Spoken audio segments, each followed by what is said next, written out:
In dieser Zeit war Herodes der König von Israel. Sind Männer vom Orient gekommen, wo die Sterne am Lernen waren. Da sind sie bei der Herodes hingegangen und haben ihn gefragt, wo der König von den Juden wäre.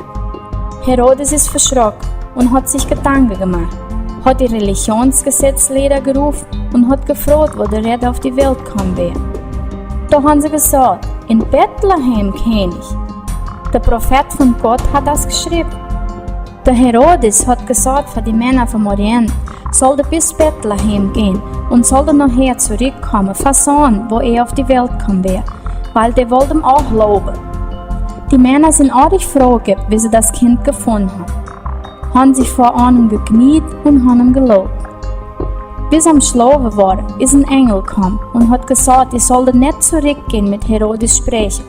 Und die Männer haben gehört.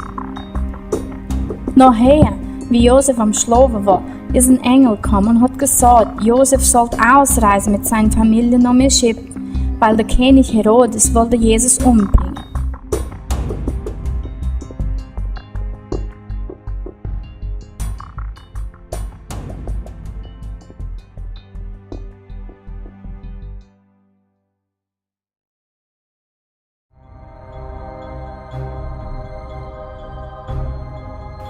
Die Männer vom Orient sind aber nicht zurückgekommen und Herodes ist ordentlich böse, weil der wusste nicht, was für Kind der Jesus wäre. Da hat er geschickt, die ganze Bubchen umbringen, wo weniger wie 2 Jahre alt wären.